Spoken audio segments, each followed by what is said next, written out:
200 guests watched Mrs. Okonkwo's hand crack across Amara's face. The slap silenced the charity gala mid-toast. Blood bloomed on the girl's split lip, a crimson drop staining her white serving glove. "Worthless trash," Mrs. Okonkwo hissed, her red lipstick perfect, her diamonds flashing. "I bought you for 50,000 Naira. You're not human, you're property." Someone gasped. A phone camera rose. Amara's trembling fingers found the silver locket hidden beneath her uniform collar, her only possession from infancy, the only proof she'd ever been loved. Have you ever been treated as less than human by someone who claimed to be better? This is one of those African stories, a real-life story about a touching truth hidden for 18 years. Stay with me. 3 years earlier, Amara's uncle had gripped her shoulder outside the Okonkwo estate gates. She was 15, barefoot, clutching a plastic bag with 2 dresses and the silver locket. "Be grateful," he'd said, counting the cash Mrs. Okonkwo's driver handed him. 50,000 Naira clears your parents' debt. 3 years of work, that's fair." It wasn't fair. It was trafficking dressed as charity. Mrs. Okonkwo had inspected her like livestock that first day, circled her slowly in the marble foyer, tilting Amara's chin with one manicured finger. "She's small." "Can she even carry laundry baskets?" The housekeeper nodded. Mrs. Okonkwo's lips, coated in that red lipstick, curved into something between a smile and a sneer. "Fine. Put her in the servants' quarters. No contact with Chioma." Chioma, Mrs. Okonkwo's daughter. Same age as Amara, but she lived in a different universe. The contract her uncle signed cited the 2003 Child Rights Act, the law Nigeria passed to protect minors from exploitation. But in Lagos estates with tall gates and taller walls, laws were suggestions. Enforcement was a joke whispered over champagne at galas like tonight's. Amara learned fast. Justice was a luxury item, priced far above 50,000 Naira. The marble floors stretched forever. Amara scrubbed them every morning at 4, before the family woke. Her knees bled through her uniform by the first week. Mrs. Okonkwo walked past her once, trailing perfume, and stepped deliberately on the section Amara had just dried. "Again," she'd said, not looking back. Chioma would appear sometimes in the doorway, designer slippers silent on the stone. She'd watch Amara work with something like pity softening her eyes, but she never spoke, never helped. The one time she'd offered Amara a bottle of water, Mrs. Okonkwo had appeared like smoke and snatched it away. She drinks from the tap. Don't make her forget her place. The plate incident came 2 months in. Amara was washing dishes when exhaustion made her clumsy. The porcelain slipped, shattered on the tile. Imported Italian tile, Mrs. Okonkwo informed her, worth more than Amara's entire existence. The punishment was immediate. Mrs. Okonkwo pointed to the dog's bowl in the corner, still half full of scraps. "Eat." Amara's stomach churned. "Please, Ma." "Eat, or I call your uncle. Tell him you're defective." "Ask for a replacement." Amara ate. Chioma watched from the hallway, tears sliding down her face, but she didn't move, couldn't move. Her inheritance depended on her mother's approval. Silence was survival.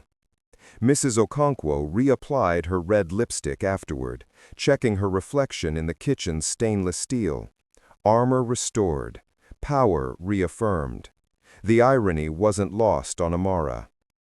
Mrs. Okonkwo's charity foundation claimed to help underprivileged children across Lagos. The gala raised millions, none of it reaching the girl serving champagne in a uniform 2 sizes too large. Amara moved through the crowd like a ghost, invisible until she wasn't. The politician's wife, Councilwoman Adisa, her name tag read, gestured sharply while talking, and her elbow caught Amara's tray. Red wine exploded across the woman's white Versace gown like a crime scene. The ballroom inhaled sharply. Silence dropped like a curtain. Mrs. Okonkwo materialized, her smile frozen in place for the guests.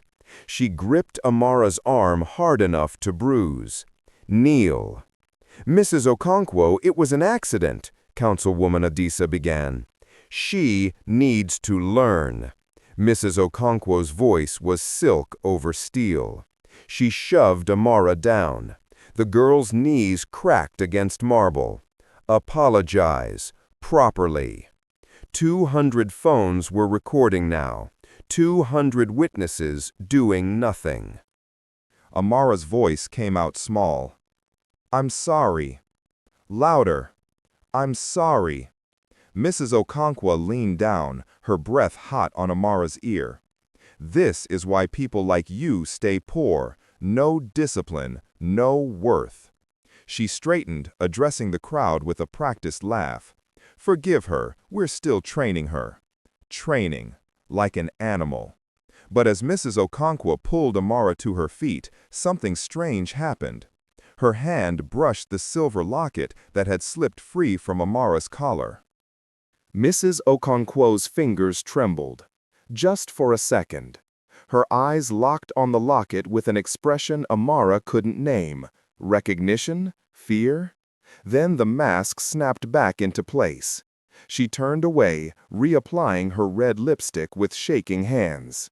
Amara noticed. She didn't understand yet, but she noticed. Amara planned her escape 3 times. Each time, reality pulled her back like a chain. The first attempt, she packed her plastic bag at midnight, crept to the service exit. The gate was locked with a digital code she didn't have. The walls were topped with broken glass. She stood there for an hour, measuring the impossibility, then crept back to her mattress on the floor. The second attempt. She saved bus fare from the coins Chioma secretly left in the laundry, 200 Naira over 3 months, enough to reach the motor park. But her uncle called that week. His voice crackled through Mrs. Okonkwo's phone, put on speaker so Amara could hear. "Your sister Ngozi turned 12. Pretty girl. If you run, I'll bring her to replace you. Mrs. Okonkwo pays well for hard workers." Amara stopped saving coins. The third attempt wasn't an attempt at all, just a fantasy she played in her head during the 4 a.m. floor scrubbing sessions. In it, she walked out the front door in daylight, head high, while Mrs. Okonkwo watched helplessly. In reality, she scrubbed faster, making herself invisible. The servants' quarters became her prison. A room barely larger than a closet, with a single barred window overlooking the trash bins. Mrs. Okonkwo started locking it from outside at night after she caught Amara reading one of Chioma's discarded textbooks. Sleep is for rest, not dreaming above your station. But Chioma kept leaving books. Hidden in the laundry hamper, tucked behind bathroom mirrors. Mathematics, English literature. Once, a slim volume of Maya Angelou poems with a note, "Still I rise." She never spoke to Amara directly, too risky, but the books were her rebellion. One night, Chioma whispered through the locked door, "My mother wasn't always like this." A pause. "Something broke in her before I was born. My father's family, they did something to her. She won't talk about it." Amara pressed her palm against the door. "Why are you telling me?" "Because I'm a coward, and you're not." The next morning, Mrs. Okonkwo found the Angelo book. She burned it in the kitchen sink while Amara watched, then made her clean the ashes. But she couldn't burn what Amara had already memorized. "You may trod me in the very dirt, but still, like dust, I'll rise." Amara clung to her locket at night, praying silently. Not the loud prayers she'd learned in church as a child. Those felt dangerous here, too much hope. These were whisper prayers. God sees what people hide. God keeps accounts. Faith was all she had left. Faith and a silver locket she didn't understand. Dr. Adeyemi noticed the bruises first. He was the Okonkwo family's physician. Expensive, discreet, the kind of doctor who made house calls for cash and didn't ask questions. He'd been treating Chioma's migraines for years, but during a routine visit, he saw Amara carrying linens past the parlor, and something made him look twice. Fingerprint bruises circling her upper arm. A fading black eye poorly covered with powder. "Mrs. Okonkwo," he said carefully, folding his stethoscope. "Your housemaid, has she had a medical check recently? Those bruises." "She's clumsy." Mrs. Okonkwo's smile was razor-thin. "Falls constantly. I've warned her." Dr. Adeyemi had been a physician for 30 years. He knew the difference between accident bruises and grip bruises. But confronting a woman like Mrs. Okonkwo required evidence, not instinct. He nodded politely and left. 2 days later, he returned with a forgotten prescription for Chioma, found an excuse to speak with Amara alone in the kitchen. "Those bruises," he said quietly, "how did you really get them?" Amara's hands stilled over the dishes. She didn't look at him. "I fell." "I can help you. There are organizations." "She'll bring my sister to replace me." The words came out flat, rehearsed. "True. I can't leave." Dr. Adeyemi saw the trap clearly. No physical chains, but binding just the same. He gave her his card anyway. "If you change your mind." She didn't take it. Too risky. But she memorized the number. That night, Dr. Adeyemi couldn't sleep. He kept seeing the girl's face, the resignation in someone so young. He'd sworn an oath to do no harm, but wasn't silence harm? He opened his laptop and started searching. Medical records were confidential, but he'd been the Okonkwo family physician since before Chioma's birth. He pulled up Mrs. Okonkwo's file, something nagging at him. There, a notation from 18 years ago. Delivery, female infant, 2.8 kilograms. Registered, stillborn. Stillborn. But Dr. Adeyemi had been on sabbatical that year. A different physician had handled it. He cross-referenced hospital records. Lagos General, April 2006. He made calls, carefully. A nurse he'd trained with worked in Lagos General's archives. She owed him a favor.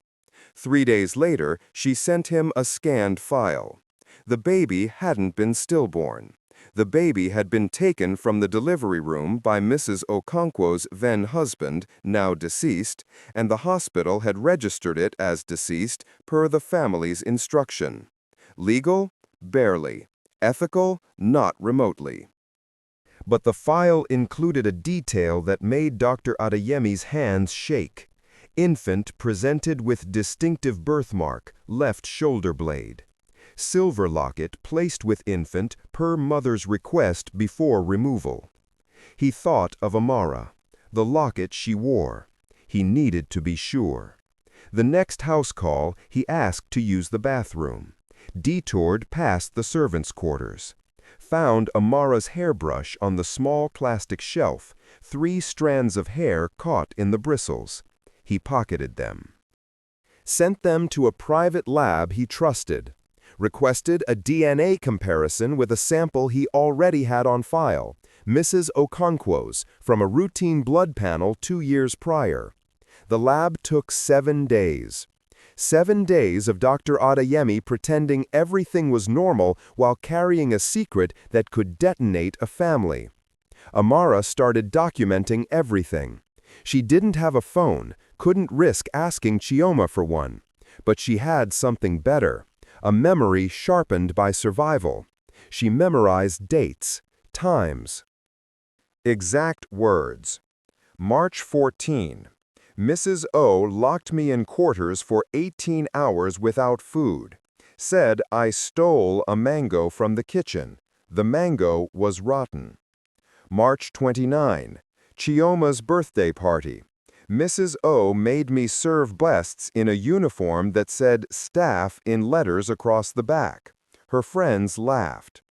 April 3. She slapped me for making eye contact with a guest. Said servants should be invisible. She recited these at night like prayers. Kept the record in her head where it couldn't be found and burned. But memory wasn't enough. She needed leverage. She started studying. Chioma's old textbooks became survival manuals. She learned about labor laws, child protection statutes, legal aid societies. Knowledge was the only weapon they couldn't confiscate. Mrs. Okonkwo noticed the change. Amara carried herself differently now, spine straighter, eyes clearer. Still obedient, but the brokenness was fading. It enraged her. "You're getting proud," Mrs. Okonkwo hissed one morning, backing Amara against the kitchen counter. "I can fix that. I'll sell you to the Okoro family. They need a nanny. 7 children under 10, no days off." Amara met her eyes, didn't flinch. The 2003 Child Rights Act prohibits forced child labor. Section 28, subsection 2. I may be your servant, but I'm not your property. The slap came fast, but Amara had quoted law, and they both knew it. Mrs. Okonkwo's hand trembled as she reapplied her red lipstick, armor slipping. "You'll regret that," she whispered. But Amara wouldn't, couldn't. She'd tasted dignity for the first time in 3 years, and it was sweeter than fear. That evening, Dr. Adeyemi's lab results arrived in a sealed envelope. He sat in his car outside the Okonkwo estate for 20 minutes, staring at the paper. DNA match probability, 99.7%. Subject A, Amara, and Subject B, Mrs. Okonkwo, share a maternal biological relationship, mother and daughter. Dr. Adeyemi closed his eyes. He thought of the bruises, the dog bowl, the locked room. He thought of the Hippocratic oath. First, do no harm. But what was harm here? Telling the truth? Keeping silent? He picked up his phone, called Amara's number, the one he'd gotten from the kitchen landline directory. "Amara," he said when she answered, voice shaking, "I need you to meet me. Tomorrow. Alone." Why? He looked at the DNA results again, at the 99.7% that could shatter everything. "Because," he said quietly, "you deserve to know who you are." Chioma found the baby bracelet by accident. She'd been searching her mother's office for the checkbook. University tuition was due, and Mrs. Okonkwo had forgotten again, a power play disguised as forgetfulness. The drawer was locked, but Chioma knew where her mother hid keys. Years of watching, learning, surviving. Inside, banking documents, property deeds, a will. And beneath them, wrapped in tissue paper yellowed with age, a hospital bracelet, infant-sized. The plastic tag read, "Baby Girl Okonkwo, April 17, 2006, 2.8 kilograms." Chioma's birth date was September 1989. She was 17 years older than this bracelet. Her hands shook as she turned it over. On the back, someone had scratched a serial number with a pen. LG 2006 to 417F. Lagos General 2006. Female. She pulled out her phone, photographed it, then carefully rewrapped it and locked the drawer. Her heart hammered so loud she was sure the whole house could hear it. That night, she couldn't sleep. She pulled up the photo, zoomed in on the serial number. Googled Lagos General 2006 missing baby. Found nothing concrete, just conspiracy forums and dead-end threads. But one post mentioned a nurse scandal from that era, babies stolen and sold to traffickers. Chioma thought of Amara, the locket she wore, the way Mrs. Okonkwo's face twitched whenever she saw it. The next morning, she waited until her mother left for her salon appointment. Then she went to the servants' quarters. Amara was folding laundry, moving mechanically, exhaustion carved into her face. "Can I see your locket?" Chioma's voice came out too loud in the small room. Amara's hand went to her throat. "Why?" "Please." Slowly, Amara unclasped it, handed it over.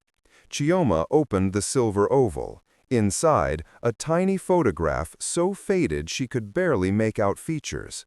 A woman holding a baby. And engraved on the back, LG 2006 to 417, the same serial number. Chioma's vision tunneled. She sat down hard on Amara's mattress. "Where did you get this?" "My uncle said it was with me when he found me. Said my parents died and left me nothing but this." "Your uncle lied." Chioma's voice cracked. She showed Amara the photo of the bracelet. "Look at the numbers." Amara stared. The room tilted. "That's my mother's locked drawer," Chioma whispered. "A baby bracelet from 2006, the same serial number as your locket." Amara. She couldn't finish the sentence. Couldn't make it real. "What are you saying?" Amara's voice was barely audible. "I don't know yet, but I'm going to find out." She left before her courage failed. Before she had to see the hope rising in Amara's eyes. Hope was the cruelest thing to give someone who'd learned to live without it. That afternoon, Chioma confronted her mother in the parlor. Mrs. Okonkwo was reviewing Charity Foundation reports, red pen slashing across budget lines. "Why do you hate her so much?" Chioma asked without preamble. Mrs. Okonkwo didn't look up. "Who?" "Amara. Why do you hate her?" The red pen paused. "I don't hate her. She's a servant. I don't feel anything about her." "You locked a baby bracelet in your drawer, from 2006, a daughter who isn't me." The pen snapped. Mrs. Okonkwo's head jerked up, eyes wild. "You went through my things?" "Answer the question." For a moment, Mrs. Okonkwo looked like she might scream. Then something in her face crumpled. She aged 10 years in 10 seconds. "She reminds me of my failure," she whispered. "What failure?" "I couldn't," Mrs. Okonkwo's voice broke. She pressed her hands to her face, red lipstick smearing. "Your father's family. They said I was tainted. My first child, she wasn't his. They made me." She couldn't continue. Sobs tore from her throat, ugly and raw. Chioma stood frozen. Her mother never cried, never showed weakness. "They took her from me," Mrs. Okonkwo gasped. "The moment she was born, said she'd be registered as stillborn. Your father watched them do it. He said if I ever spoke of it, he'd divorce me and I'd have nothing. So I stayed silent, and I hated myself. And when that girl showed up with the locket I'd put in the basket," she looked up, mascara streaming. "I wanted to forget, but she wouldn't let me forget." Chioma's mind reeled. You knew it was her, and you still—" "I didn't know." "Not for certain. The locket could be coincidence. I convinced myself it was coincidence." "Did you ever test? Ever check?" Silence. The answer. Chioma backed toward the door. "You're a monster." I'm a survivor. Mrs. Okonkwo's voice hardened. In this world, those are the same thing. Chioma ran, found Amara in the kitchen, mechanically washing dishes, and told her everything through tears. Amara listened without expression, her face carved from stone. When Chioma finished, Amara set down the dish. Her hands were steady now. I need proof, real proof. I'll help you. Chioma gripped her hands. She's your mother. I'm nobody. You're my sister. The word hung between them like a bridge made of glass. Amara closed her eyes. 18 years of cruelty recontextualized in an instant. The woman who tortured her had given birth to her. Biology without love, blood without bond. She thought of Dr. Adeyemi's phone call. You deserve to know who you are.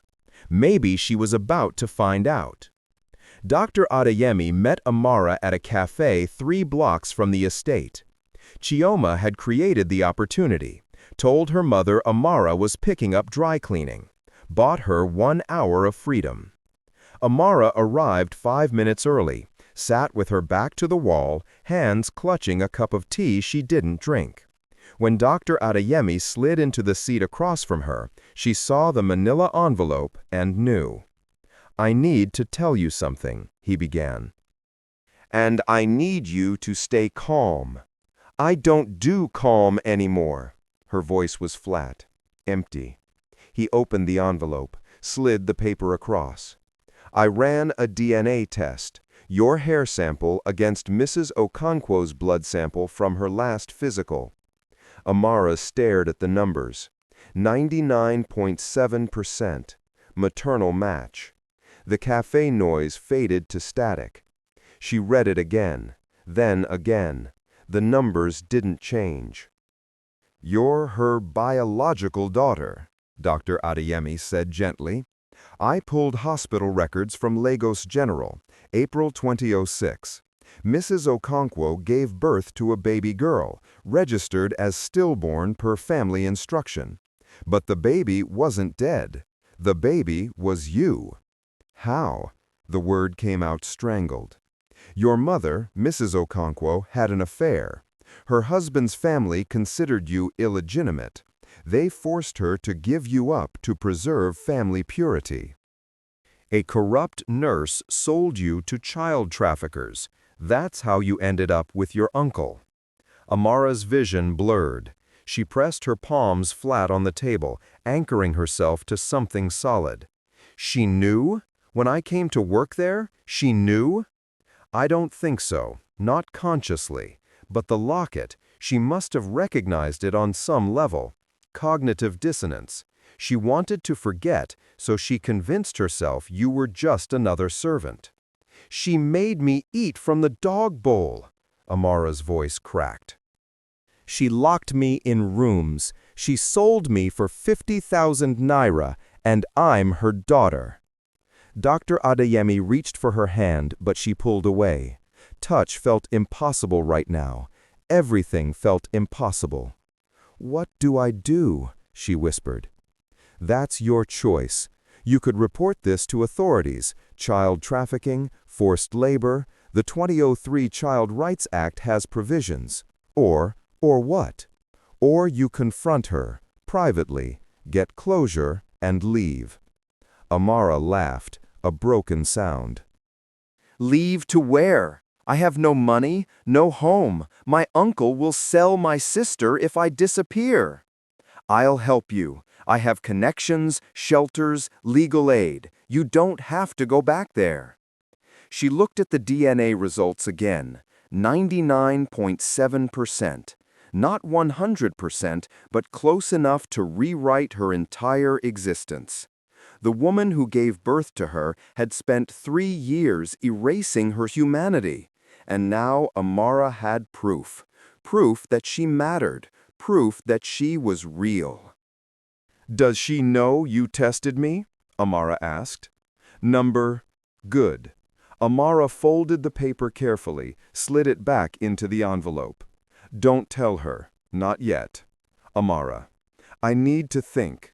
She stood, legs unsteady. Thank you for seeing me as human when she didn't. She left the cafe with the envelope clutched to her chest, walked back to the estate like a sleepwalker, let herself in through the service entrance. Mrs. Okonkwo was in the parlor, on the phone with a foundation donor, laughing that performative laugh. She glanced at Amara, frowned at her tear-streaked face, but said nothing. Servants crying was unremarkable. Amara went to her quarters, locked the door from inside. Mrs. Okonkwo hadn't thought to take that key yet. Sat on the mattress and stared at the DNA results until the words blurred. Subject A and Subject B share a maternal biological relationship. She was someone's daughter. She'd always been someone's daughter, but her mother had chosen cruelty over love, had chosen silence over truth. Amara thought of her whisper prayers. God sees what people hide. God keeps accounts. Maybe it was time to collect. Chioma found her that night, knocked softly on the quarters door until Amara unlocked it. Did he tell you? Chioma whispered. Amara handed her the envelope, watched her sister, and God, that word still felt unreal, read the results. Chioma sank to the floor, back against the wall. We're sisters, actually sisters. Half-sisters, Amara corrected, different fathers. Same monster for a mother. They sat in silence, the weight of shared blood and shared trauma pressing down like stones. What are you going to do? Chioma finally asked.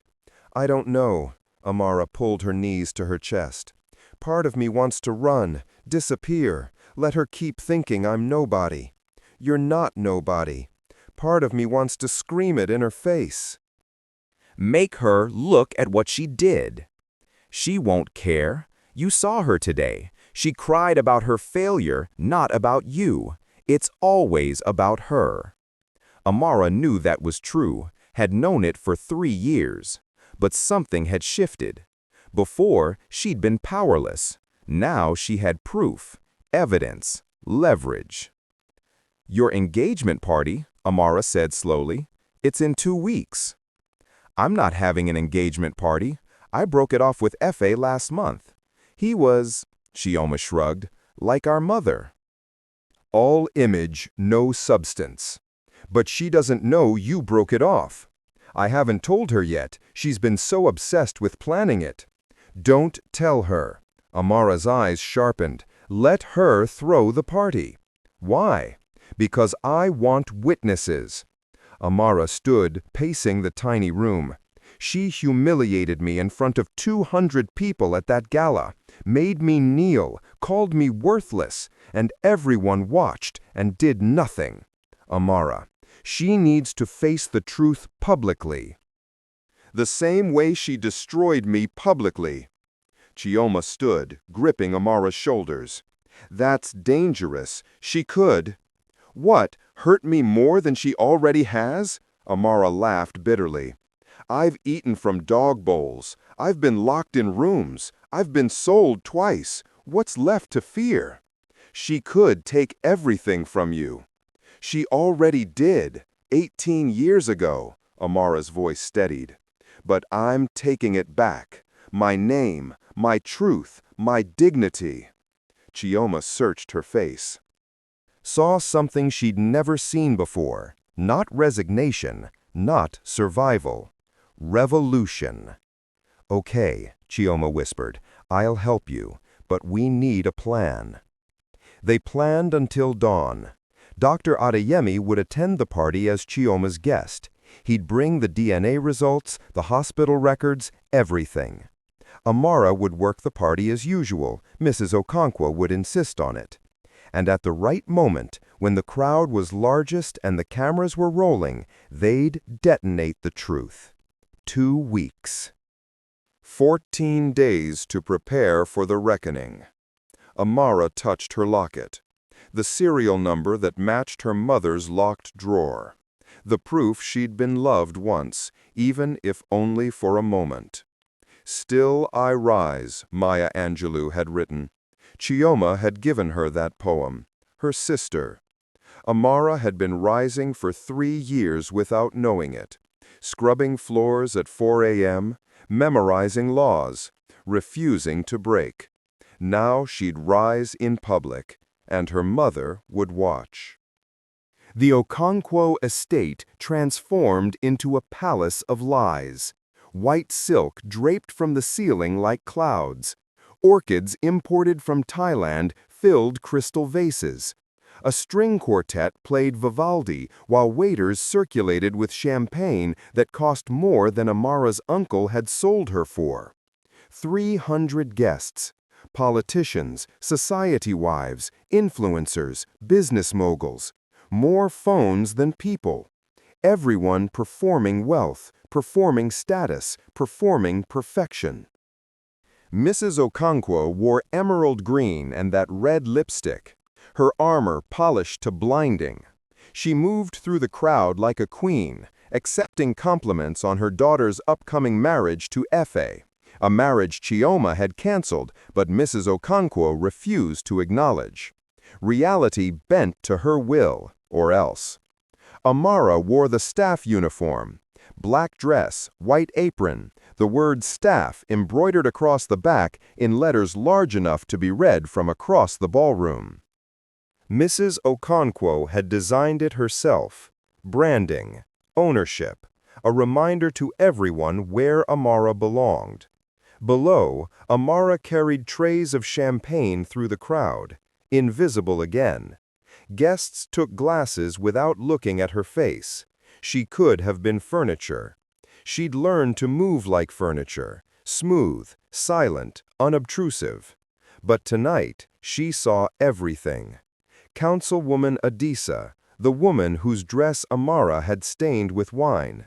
She was here, wearing white again, tempting fate. She didn't recognize Amara. Why would she? Servants had no faces. The businessman who'd laughed when Mrs. Okonkwo made Amara kneel at the charity gala. He was here too, cigar in hand, joking with someone about his new Mercedes. Dr. Adeyemi arrived at 7. Chioma had put him on the guest list as her family physician and friend. Mrs. Okonkwo had approved without question. Doctors added prestige. He wore a dark suit and carried a leather portfolio.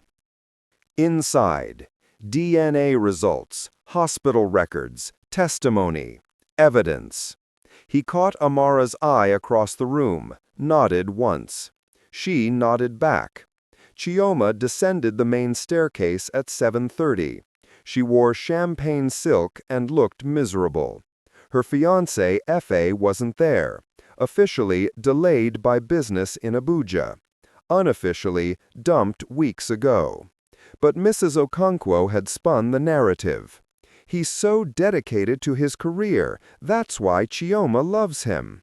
The crowd applauded. Cameras flashed. Chioma's smile was glass ready to shatter. Mrs. Okonkwo clinked her champagne flute. The string quartet faded. Silence rippled outward like a drop in still water. "Thank you all for celebrating this joyous occasion," Mrs. Okonkwo began, her voice smooth as the silk overhead. "My daughter Chioma has found a partner worthy of our family legacy. Tonight, we honor love, commitment, and the values we hold sacred." Values. The word was ash in Amara's mouth. Family, integrity, compassion. Mrs. Okonkwo gestured to the Charity Foundation banner hung behind her. "As you know, we've dedicated our lives to helping underprivileged children across Lagos." Amara stood in the back, holding an empty tray, and thought about dog bowls. "And tonight, I'm pleased to announce a new initiative." Mrs. Okonkwo beamed. "The Okonkwo Foundation will build 3 schools in rural communities, because every child deserves dignity." The crowd applauded. 300 people celebrating a woman who bought children. Dr. Adeyemi stepped forward. His voice cut through the applause like a scalpel. "Mrs. Okonkwo, may I say something?" She blinked, surprised but gracious. Doctors were respectable. "Of course, Dr. Adeyemi." He walked to the center of the ballroom. All eyes turned, phones lifted. "I've been the Okonkwo family physician for 15 years, he began. "I've admired Mrs. Okonkwo's charitable work. Her dedication to children." He paused. "But tonight, I need to share a truth about family and dignity that I believe this crowd, these witnesses, need to hear." Mrs. Okonkwo's smile froze. Chioma gripped the staircase railing.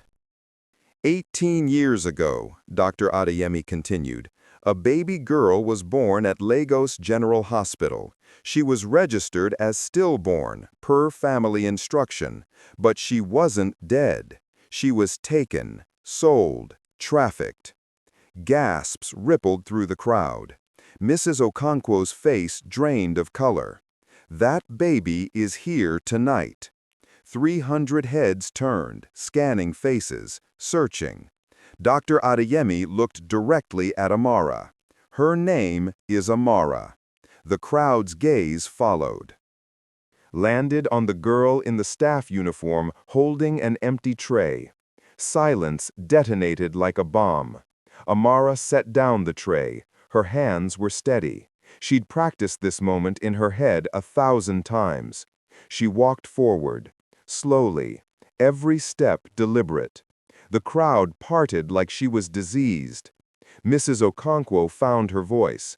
"This is insane! Dr. Adeyemi, you're—" "I have DNA results." He opened his portfolio, projected the lab report onto the wall screen someone had set up for toasts. The numbers glowed 8 feet tall. Subject A, Amara, 99.7% maternal match to Subject B, Mrs. Okonkwo. The crowd inhaled sharply. Phones turned toward the screen. Recording, always recording. "No," Mrs. Okonkwo whispered. Then louder, "That's impossible. My baby died. The hospital lied." Dr. Adeyemi pulled out hospital records. "At your family's instruction, your late husband's family considered the child illegitimate. They forced you to give her up." A nurse named, he checked the file, Gloria Nusso sold the baby to traffickers for 60,000 Naira.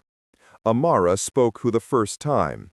Her voice carried across the ballroom, clear and cold. "I was sold again 3 years ago, to this house, for 50,000 Naira. My mother bought her own daughter as a slave." The crowd erupted, voices overlapping, shock, disbelief, fury. Mrs. Okonkwo staggered backward, gripping a chair for support. "I didn't know!" she screamed. "I thought you were. The locket could have been. You knew." Chioma descended the stairs, every step an accusation.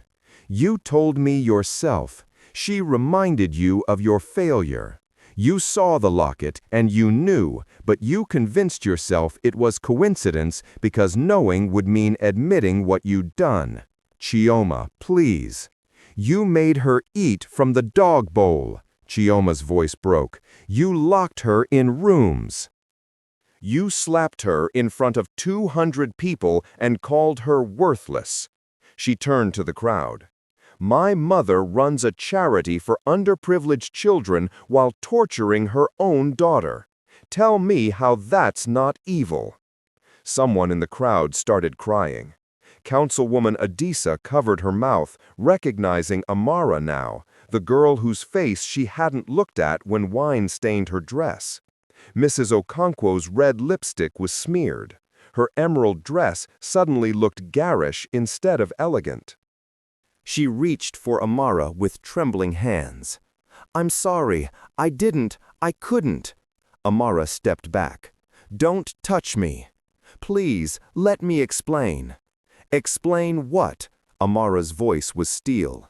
"Explain how you gave birth to me and then let them steal me? Explain how you found me again and decided slavery was better than motherhood? Explain the bruises, the humiliation, the 3 years you spent erasing my humanity." Mrs. Okonkwo crumpled, sank to the floor in her emerald dress, mascara streaming, that red lipstick finally destroyed. She looked small suddenly, human. But Amara felt nothing, not pity, not satisfaction, just emptiness where love should have lived. The crowd closed inches, questions fired like bullets. "Did you know she was your daughter? How long has she been working here? Is this trafficking? Should we call the police?" A blogger Amara recognized at Lagos Truthseeker, 2 million followers, was streaming live. "This is unbelievable. Mrs. Okonkwo, Humanitarian of the Year, just exposed for enslaving her own child. We're witnessing this in real time." Councilwoman Adisa stepped forward, her political instincts activating.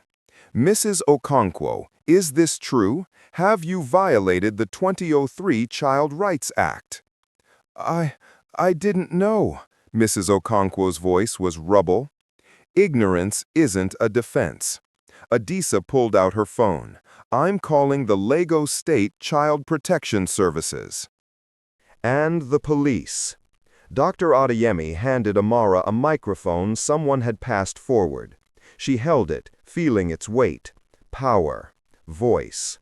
"I want to tell you what dignity costs," she said. The crowd quieted. 50,000 Naira. That's what my uncle was paid to sell me. That's what I'm worth in a system that lets people buy children. Silence. Absolute. Mrs. Okonkwo made me kneel and apologize at her charity gala. She made me scrub floors until my knees bled. She locked me in a room every night like an animal. And everyone who saw, guests, staff, delivery drivers, everyone stayed silent. Guilty faces everywhere. The businessman with the cigar looked at his shoes. Councilwoman Adisa's tears were real now, shame mixing with horror. "I don't want revenge," Amara continued. "I want reform. I want the laws we already have, the 2003 Child Rights Act, the Trafficking in Persons Law Enforcement and Administration Act. I want them enforced. I want domestic workers protected. I want children valued." Applause started slowly, then built.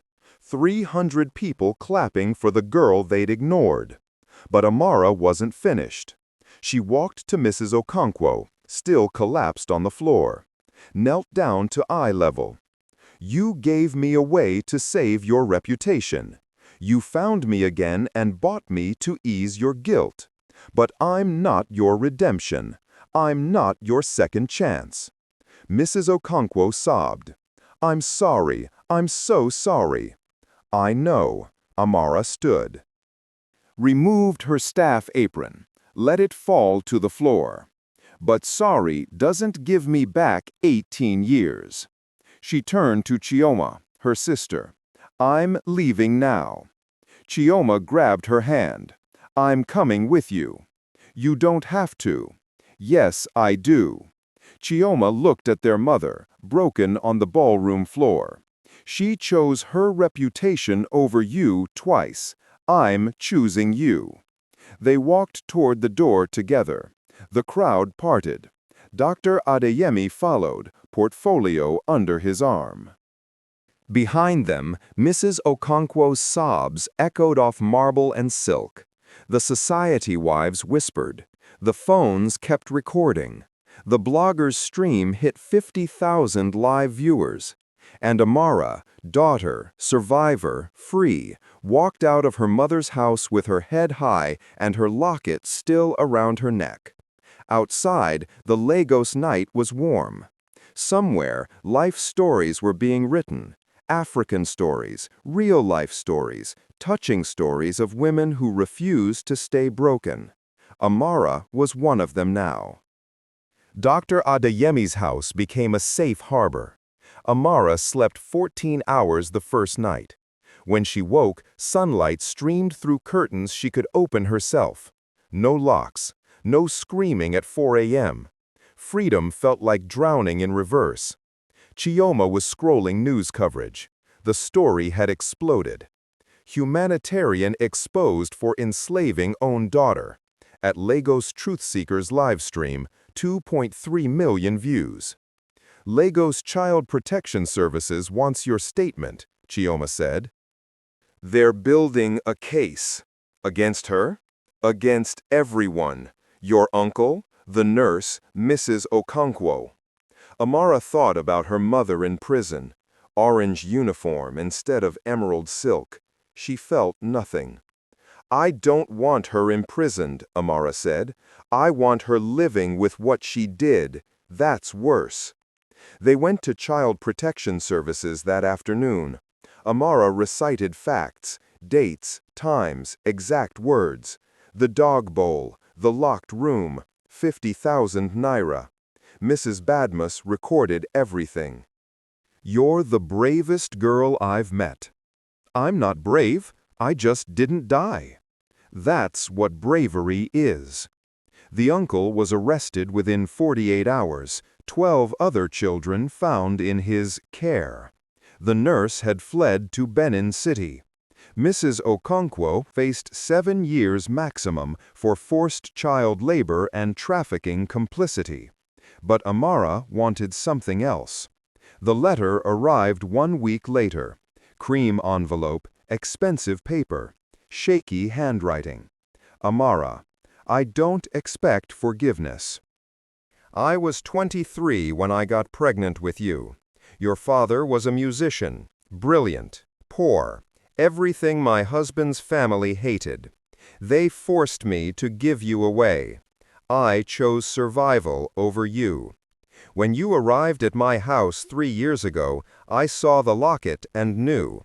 But acknowledging you would destroy everything I'd built. So I chose cruelty. I punished you for existing. I'm in court-ordered psychiatric treatment. Selling the estate. Half of everything is yours, 42 million Naira. It won't fix what I did. I loved you for 17 minutes after you were born. Then fear made me a stranger to myself. I'm sorry. Amara folded it carefully. Will you take the money? Chioma asked. Yes, and use it to help children who ended up like me. Accountability, not revenge. Transformation. Mrs. Okonkwo requested a meeting. The psychiatric facility was quiet. White walls, soft furniture, healing spaces. Her mother wore plain clothes, no makeup, no red lipstick, smaller without armor.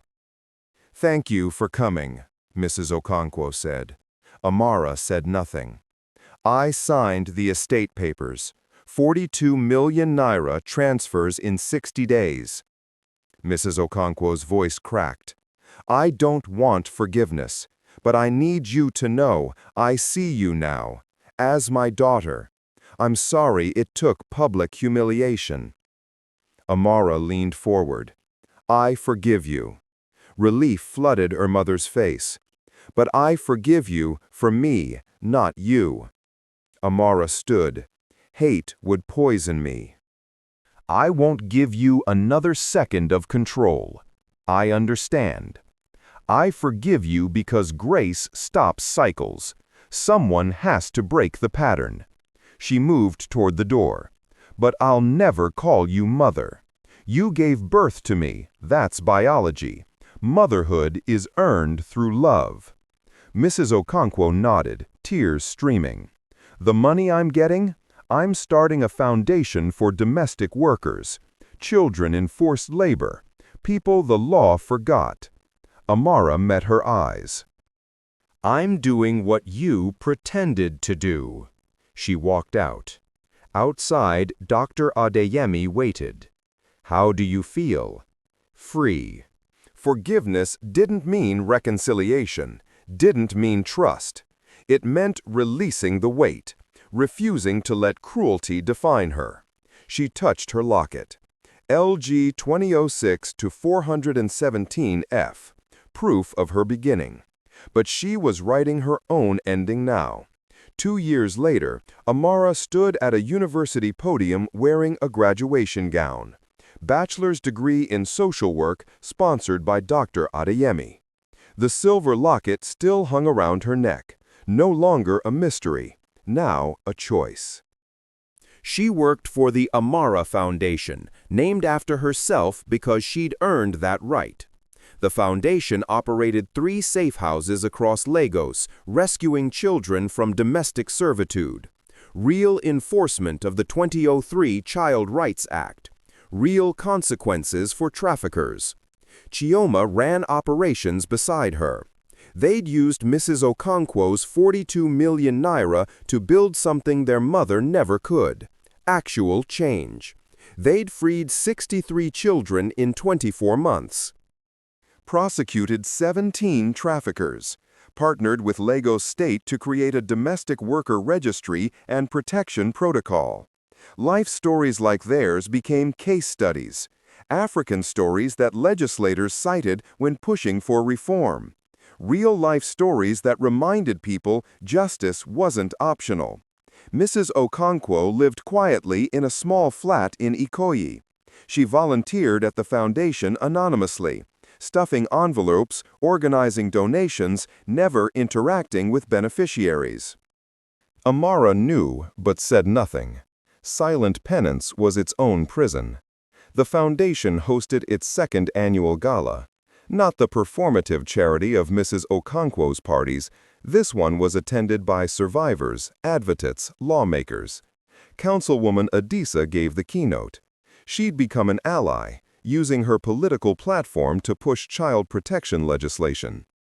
2 years ago, I watched a girl kneel and apologize for an accident, Adisa told the crowd. I did nothing. That shame changed me. Amara's courage changed Lagos. Amara watched from backstage. Chioma squeezed her hand. You ready? Always. Amara took the microphone, looked at the crowd, survivors, donors, journalists, people who saw her as human. Life stories like mine are touching reminders that real life stories often hide truths too painful to speak, she began. I was sold twice before I turned 18. But African stories don't end with trauma. They end with transformation. Applause rippled through the room. I forgave my mother, not because she earned it, but because hate is a cage. I spent 3 years locked in rooms. I refused to lock myself in bitterness. She touched her locket. This serial number, LG 2006 to 417F, it used to represent everything stolen from me. Now it represents everything I've reclaimed. She looked directly at the cameras recording, knew this would reach millions. If you're watching this and you're trapped in a house, a job, a situation that treats you as less than human, know this: you are not property. You are not worthless. You are someone's daughter, someone's story, and your truth matters. The crowd stood. Chioma was crying. Dr. Adeyemi beamed. Truth, like light, always finds a way, Amara finished, even in the darkest rooms. The applause was still thundering when Amara stepped off stage, but she had one more thing to say. She turned back to the microphone. What would you do if you discovered the person who hurt you was family? Drop your answer in the comments. Share your story. Break the silence on injustice. She smiled, not the broken smile of a servant, but the full smile of a woman who'd won her freedom. Subscribe to follow our foundation's work. Every share helps us reach one more child who thinks they're alone. The camera zoomed in on her locket, the serial number, The Proof. Next time, Amara said, I'll tell you about the village elder whose prophecy exposed a king's deadly lie. Another African story. Another truth uncovered. She winked. Stay with me. The screen faded. But the story, her story, their stories, all the stories waiting to be told, those would keep rising. Still rising. Always rising.